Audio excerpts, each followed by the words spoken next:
Oh, thank God. The world is right again. Allie is back. How you doing, pal?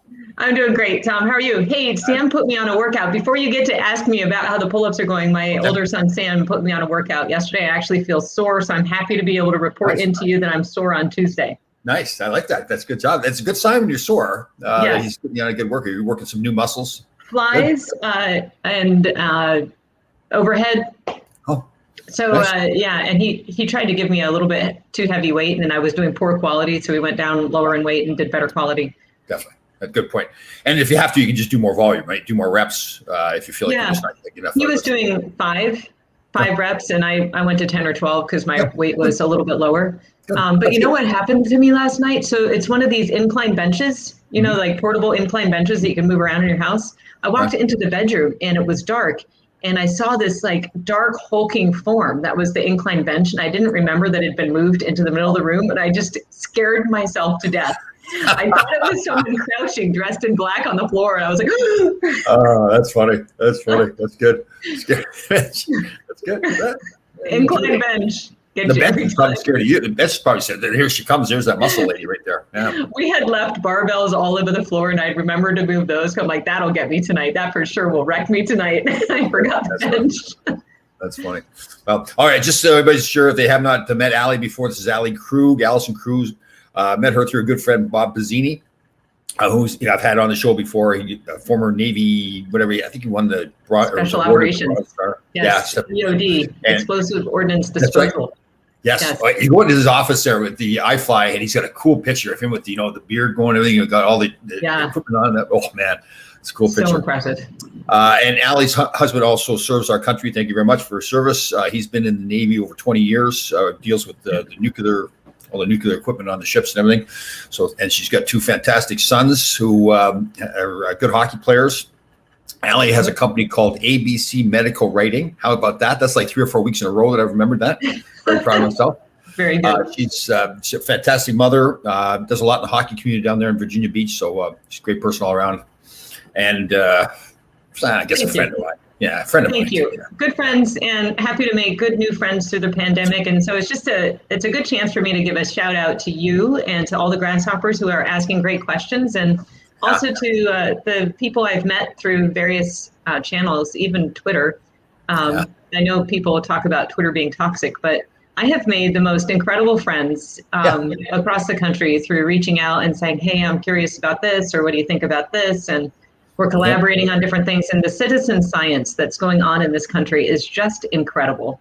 People are really digging into publicly available data and analyzing it and making up their own minds on important questions that you and I have covered many times.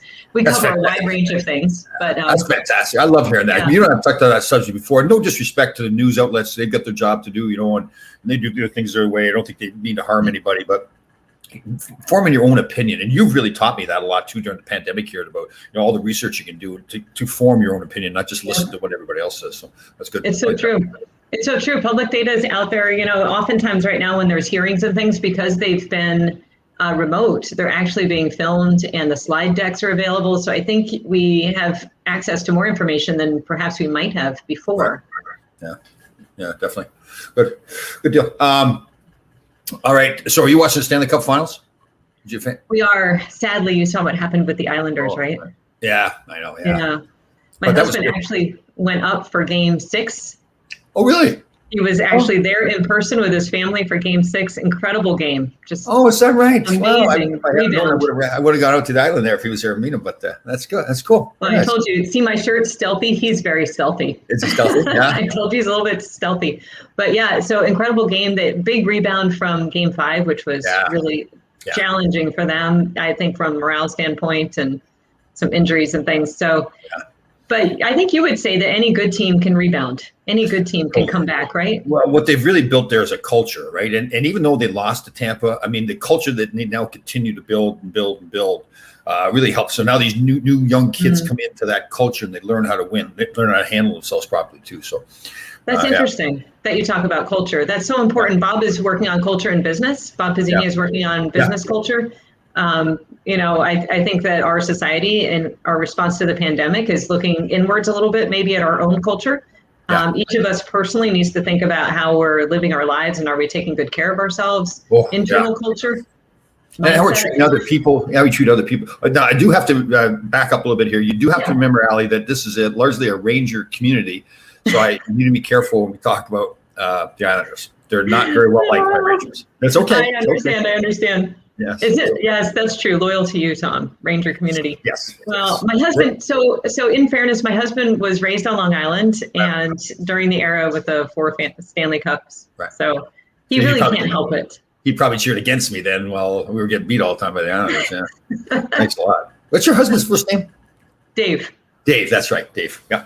Very good. Yeah. Very good. Thanks a lot, Dave, for booing me. You're probably booing me. And I'm a Jersey girl, so how does that figure into this? Do the Rangers like the Devils, or no? All three teams hate each other. They all hate each other.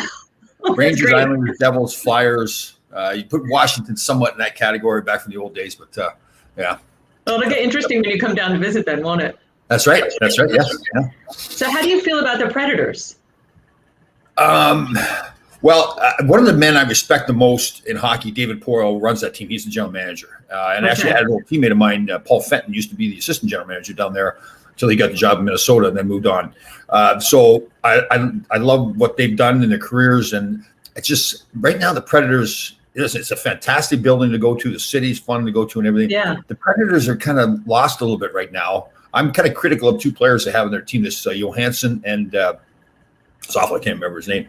It'll come to me. But there are 2 players that they paid a lot of money to and really haven't performed. And I think it's really hurt the team because in this cap world, it's kind of hard to recover from those kind of decisions. So yeah, that's true. That's hard. So that gets back to team culture, right? You've got new people and building a cohesive, team sort of mindset. Well, that's it. You see the teams that are successful, and then you see the teams that aren't successful. And very often, listen, talent's obviously a big part of it, but the culture that they build, like the acceptance that, okay, here's the work ethics that is demanded of you. Here's the leadership. Here's how you're going to act on the ice. Yeah. Montreal has done so well. A lot of stories about Shea Weber, their captain, who I'm a big fan of. He's a defenseman there. He's kind of like, I call him the John Wayne of hockey. He's that kind of guy, big shot and everything. And he went in there and right off, sometimes, especially with younger players, there's this excitement that you're in the NHL and you're pampered and taken care of. The trainers carry your bags all the time, and sometimes people kind of they fall into that. Well, I'm entitled or whatever it is. Yeah. And he walked in there and said, "No, we're all going to carry our own bags to the bus. The trainers are not going to carry our bags." And that was part of not just that, but that mentality that no, that's not how we're going to do things here. Mm-hmm. We're going to work hard on and off the ice. And they really. I like that. I'm glad you told me that. I'm going to be rooting for Montreal now. Yeah, totally. Well, I'm like that with kids even. Obviously when kids are small, it's harder for them to carry their bags.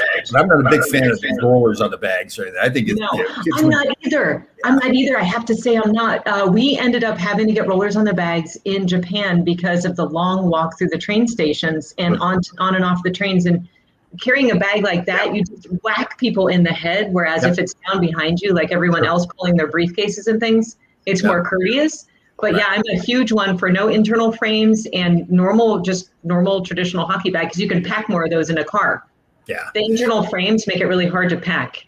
Totally. And, to me, the big thing is through hockey, through all sports, but obviously our sport is hockey. It's not about the hockeyness. We're trying to teach those life lessons to those kids too, right? That it's not always easier all the time. You don't want it to be easier. It's about working hard, overcoming things, and that's just part of it. Same thing with doing up the skates. Again, when the kids are small, they can't do them up properly. But once they're old enough to do them up themselves, parents shouldn't be in the locker room at all. I agree. Yeah. I agree. In fact, in Japan, the kids were putting their skates on. I'd have to ask Ben if he's doing some math right now, so I don't think he hears me. But I believe around 4 or 5 in Canada, and same in Japan, the kids were tying their own skates. Yeah. And when I came back to the U.S. and I saw parents tying their 12-year-old skates in the lobby. Yeah. My eyes just went wide. I was like, what is happening? Yeah, and you can understand the parents love their kids, right? And they think they're doing the right thing, but that's not what they're getting out of it. They're not getting the right stuff out of the game, but Now, I have a question for you. How do you pick a captain on an NHL team? How is that done? Well, some organizations are different. Sometimes management will pick a captain, and sometimes it's voted on by the players. It just depends. It's usually pretty obvious who a captain is. Like right now, the Rangers do not have a captain, and they really don't have somebody that fits that billing. Right? It's you can if you're like a third line player or a 6th defenseman or something, you can be a great leader, but it's hard to be that captain when you're not getting played that much, right? If you're lower down on the depth chart of the team. So typically, it isn't always the case, but a lot of times it's one of your best players on the team. But again, you can't force that to happen. Like, there's always the debate, does it hurt the team to not have a captain? Well, if you don't have captain material, you don't have captain material. Now that's a bad sign in itself too. You want to have those character guys on your team that fit the role of being a captain. But and usually, if it's the team that votes or the management that picks them, it's usually the same guy anyways. It doesn't matter who's picking it. It's pretty obvious who the captain is. Now, there are sometimes teams will have a player maybe that lacks a little bit of discipline, but it's a really good player, lacks some discipline. So they make him captain to try to bring the captain out of him, right? To make him be more of a captain. That works sometimes. It doesn't always work. And it's hard. You got to make sure you the rest of the team understands what's going on there. That's interesting. Yeah, because the team can say, well, why is this guy captain? He's late. He's lazy. He takes bad penalties, whatever it is. Right. Yeah, I'm not a huge fan of somebody without a work ethic being a captain. I think that I would be fine with them not being the top scorer or not even necessarily the best player, but somebody with a very strong work ethic. Yeah. One of Ben's teammates in Japan, a young boy named Yuto, was literally the hardest working player on the team. So when they were running laps outside before, they would do 90 minutes of dry land and then go in for a 90-minute practice. The work ethic in Japan is just unbelievable. In summer heat, it doesn't matter. I mean, we were covering the asphalt with our sweat. It was insane. People were like, putting ice towels on their neck to avoid passing out from dry land. So Yuto was known for, and I always saw him do this, imagine like cones set out so you would run in a rectangle shape. Well, he never cut corners on the grass, never. Oh. And just about everybody else cut corners. Oh. He was not the first person in, but he never cut a corner. And I just admired that so much. He's such a hard worker, great defensive player. See, that's a captain really there, right? Yeah, in that case, it doesn't matter if he's best or not. Yeah. That's cool. I was a 4-year captain at college. My first year I went to school was the first year they had a hockey team. So I got a chance to be a captain for all 4 years, which is rare, right? Usually maybe 2 or 3 years you're the captain. And that was interesting because, we had some older guys. I came in as an 18-year-old. There were some kids that are 19 or 20. And I was that shy little farm boy, believe it or not, at the time. Yeah. And it's like going off there and being named one of the captains really helped me a lot in my career because it forced me to be more of that leader, to be more vocal and everything. And now I can't stop talking. So, all right, we did a show yesterday with Kevin Allen. I think a lot of people see Kevin used to write with USA Today, and him and I have been friends for must be like 30 years now. Really respect him a lot. He's a fantastic family man. We both. I was representing a player. I think I told you the story before the show earlier on today. I was representing a player, Sheldon Kennedy. He came out publicly and went to the police. And ultimately got this gentleman put in jail, but he was sexually abused by his junior coach from the time he was 14 years old. And it was really, a horrible story. A lot of young men involved, a lot of young men lives ruined. There's some suicides. And it really opened my eyes to how big of a problem that is, not just in the hockey world or sports world, all over, talk about the churches and all those different things. And sometimes people just think, well, it's a one-time thing, or okay, the boy's away from him now. But the damage that is done to the young boys or girls that are abused goes on forever. And Sheldon Kennedy was really struggling. Obviously, he's got a lot of help. And I haven't talked to him in a while, but I've seen him on TV, and he looks fantastic. But the reason I bring that up is there was a story the other day, and again, I'm going to tell you what the story is. We don't know all the facts, but in Chicago with the Blackhawks, I think about 2010, they had a video coach did all the video for the teams, and supposedly, from what the story says, it was a well-known fact that he had abused a couple of players and some interns. Like he would invite them back to his apartment to watch March Madness. They quoted that, and the people were sexually abused. Mm-hmm. The problem that apparently they went. Everybody was told in management. Some of them are denying it now. An assistant coach came out publicly and said, "Yes, we were told about this." They ultimately fired the predator, and didn't tell authorities or anything. This is what the story says. Didn't tell anybody. He then was hired by Michigan Tech University, which is up close to where I went to school, and abused more kids there, and was ultimately sent to jail for 9 months, I think it was. So I guess what I want to talk about with you is a few things. First of all, the damage that is done to the young people, and how other people both react if they do know or suspect that is happening. Because in that case, clearly you can't just fire them and assume that, okay, you wash your hands of it. In this case, And this is a good case to show why you can't do that, because he went out and abused other kids as well. So, and again, it really ties in, and we've talked about mental health a lot during the pandemic, how it's even worse, and how important it is for this case with sexual abuse or with somebody being depressed because of the pandemic or any reason. As parents, as friends, is it important to not just hope that the young boy or girl says something, that you actually should sit down with them periodically and say, listen, is everything okay? Even if they're not acting on it. Do you think that's important for us to do? Yeah, definitely. I think there are probably people who are far better than me to speak about, this particular instance. And obviously, I'm not a mental health professional. I'm just a mom and have done a lot of writing and research on a wide range of topics. So just my general perspective from those two vantage points is, if you're a parent, you can tell when something's off generally. You may not know exactly what it is, but if you are creating opportunities in your family's life to be together, for instance, dinner or lunch or whatever it is, or even breakfast, or, bringing coffee to your teenager while they're waking up or something, anything, create moments when you're together and you can kind of take the pulse of your kids. Drives together to practice, even prying them out for a walk, taking them out to offer to, get a haircut. Hey, you need some new sneakers, anything, anytime when you're together in an environment that is conducive to just touching base. Kids will respond sometimes better to that than to a direct question, are you okay?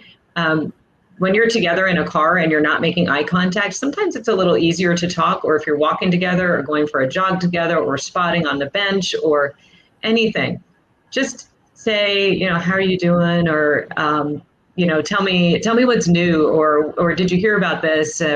It's, my kids are at the age where one of them is easier to talk to than the other. So I know what it's like to try to get information out. I have two very quiet people in my house.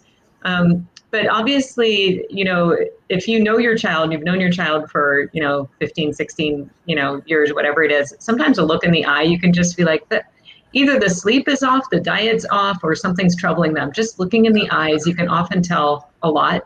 And pay attention to those signs and just kind of, don't freak out, but just monitor it over time. Give it a couple days, give it a couple week, and just see what you can begin to learn by being intentional in your time together, or even apologize for something that you wouldn't normally apologize for. But if you feel like you've been a little harsher on them or been a little bit more adamant about getting up or whatever, go apologize and see if that opens up a conversation. Yeah, I like that. The one thing too is in the case of the Sheldon Kennedy that I represented, the gentleman, Graham James, I shouldn't say gentleman, that's a wrong term for him, but Graham James was, I hate to say it like this, but he was a really intelligent man. Like, he would pick the right people to come after. Kids that came from kind of tougher homes, maybe, if he was a real solid foundation that the parents were actively involved, he stayed away from them. And in Sheldon's case, the father was, I believe, I think I was correct in saying that the father drank a lot. He was a little tough little farm guy. So Sheldon felt like, that if he went and told his father, the father was going to think he was gay. He just wouldn't understand it, maybe beat him up with or something. And the mother, he felt like, if I tell my mother, then she's going to take me out of there. Then my dream of playing in the National Hockey League is gone. So he had no one to talk to, and it went on for years. And this Graham James knew that, knew who to pick on and everything. And I won't get too graphic, but the first time it happened, the parents had dropped Sheldon off in Winnipeg at the coach's house and left them there, the two of them there together. And that's the first night that the attacks happened. And I guess me saying that is that we can't just blindly assume that somebody's a good person and is going to take care of your son or daughter properly, right? I mean, it doesn't mean you have to be paranoid, but you need to be aware. And you and I were talking before too, when you here in the U.S., when you go to coach, you have to take a class called online class called Safe Sport. And they teach you things like that about not being alone or allowing anybody else to be alone with the kids, one-on-one, or with a parent by himself or a coach by himself in the room, because those kind of things happen. So again, I don't want the parents to feel like you need to be paranoid, but you do need to be aware. Like, you can't just assume. And especially, this coach actually won Coach of the Year in Canada and had built a reputation that he was taking care of these troubled kids, which Sheldon kind of was. But the reality was he was making them troubled kids, and they put him in that position. He was sinister, man. Like he had this whole plan and did it with multiple players and everything. So again, parents, I think it's really important to, like Ali said, really communicate with your kids as much as possible. Pick times to try to sit down and have a conversation with them, but also just don't assume that somebody's a good person, right? That you're not aware. They're your kids. They're your responsibility. Yeah. Right. That is such a tough story all around. Yeah. Tom, my heart really aches for everybody involved. But a well-run hockey program does have, and USA Hockey has exceptional safe sport training and the requirement for background checks for anybody who wants to volunteer, not just the coaches. Yeah. So the parents too. And it's within that training are guidelines for identifying and reporting. So it gives you a sense of what to look for, what kinds of situations are warning signs, like you were talking about with the grooming and like come over to watch videos together and invitations when you're, for being one-on-one. Those are red flags. Those things you just don't do. You don't put an adult in that situation, as we talked about before, and you don't put a kid in that situation. Right. Don't set anybody up for the opportunity for something to happen that should not happen. Definitely. And then secondarily, look for those safe sport certificates to be completed. If you're shopping around for a new hockey program, go meet with the hockey director and ask questions about how the organization is run. Ask about, safe sport certifications, ask how these things are tracked and filed. Any good hockey director, like our hockey director, could respond immediately without hesitation. Here's my drawer. Here's where they are. Here's how I run my program. I mean, you can tell if it's an airtight program, and that should give one layer of reassurance that things are done as they should be. But it's really hard because hockey people are like it's a close-knit family. Yeah. And unless you have structures like this to ensure the fidelity of the program, you can fall into bad practice, I think, fairly easily because you know people and you've known people your whole life, right? So a good program really needs to have these boundary conditions set on it so that bad things don't happen. Yeah. And, it's not just hockey too, right? I know you know Right. that, but it's your doctor, your teachers, obviously priests, whatever it is. There's a story coming out of Ann Arbor, Michigan now, the University of Michigan, going way back decades, when Bo Schembecker was a coach, and there was a team doctor there. And then kids have come out, I believe it's like 800 kids have come out now and say that they were sexually abused when they went in there. A lot of them, again, and people may say, well, geez, these are big football players. How can they allow that to happen? But again, you go in there as a freshman, and somebody does something to you and you think that you're going to get in trouble or get kicked off the program if you say something. The kids don't say something. They all have dreams. They're on scholarships. They want to play in the NFL in that case. So you can't just assume that because somebody's a big football player or a tough hockey player or whatever it is, that they're not going to let it happen or they're going to tell you. I just think you raised a great point. Don't be afraid to ask questions with these people, whether it's the coaches, whether it's the teacher, whether it's the doctor or whatever. And again, you don't. Right. You're good at it. You're good at putting words right away. You don't have to accuse somebody of something. You just say to them, "Listen, I care about my son or daughter, and I just want to make sure they're safe. Have you got the right, who are these people working for you? Have they've got through proper training, all that kind of stuff." It's important to ask questions, yeah. Ask questions. Don't ask yes, no questions. Say, tell me about X. Describe for me how coaches are selected. Describe for me your process. It sounds super high maintenance and super suspicious and helicoptery. And it is. I've never done actually that myself. I got a sense through other means of, which program I was looking for. I was paying more attention to culture, to be honest with you, than I was safe sport, because I knew I would be a safe sport volunteer and I knew I would be in and all around and all over the rink. Other parents who are working full time or, parents who are both working and really have to do the drop off scenario, they're in a little bit different situation perhaps than I was. I knew I'd be crawling all over the rink like a little rat with my eyes everywhere. But as kids get older, they do have more opportunities for engagement with adults without the parent there. And so it's a good opportunity to discuss directly with your child when they hit, 14, 15, 16, and, coaches are taking kids on trips when you're going one place with one kid and the coach is taking a child another place. It's always better to have more than one child in the car, probably, or another parent in the car. Just set everybody up for success and no after action problems. It's funny asking questions. My oldest son, Shane, went to Michigan State. So on the visit there before he actually enrolled, I went with him and we toured the dorms and everything. And my father was a firefighter. So we're in the dorms and I'm looking around. I don't see any sprinklers in the rooms. So I asked, now there's other parents, other kids, and there's the guide taking us around. So I asked, I said, is there sprinklers in all the rooms? And all the other parents are like, well, that's a great question. That's a fantastic question. My son, Shane, was just outraged at me. Like, did I ask? He's 18 years old. Like, he's looking at me just like, oh, throwing daggers at me. Like, how dare you ask a question? It's so funny. And at first I didn't quite get it. And then they're like, why are you mad at me? And I thought, well, later on, it's like, yeah, like, no, he's going off to college. He should be asking the questions, not his daddy asking the questions. So that's so funny. It was hilarious. The rest of the parents were just like, wow, that's a great question. Awesome. I used to do in our old house, which was a single story house. So this is going to sound a little crazy, but because you could literally crawl out a window and be fine, right? A single story house. But I used to do these like fire drills with the kids where I would pretend the door was hot and we'd be like crawling through and be like, okay, feel the door. It's hot. Where do you go? No, you don't come out the door. You don't open the door. You got to go open the wall. It turned out the window was painted shut and we couldn't get it open. I'm like, well, good to know. Yeah. That's a great idea though. It really is, because the chances of you ever having to use that are very, very slim. Thank God. But then that one time, if you do have to use it and you've trained yourself and you get out and you go, well, it's worthwhile, right? That's a good point.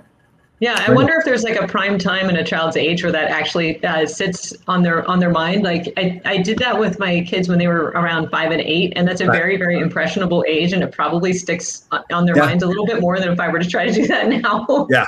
They wouldn't even do it now, would they? Right? They'd make me do it and then laugh. Yeah. That's funny. That's actually a great idea by you. Good job.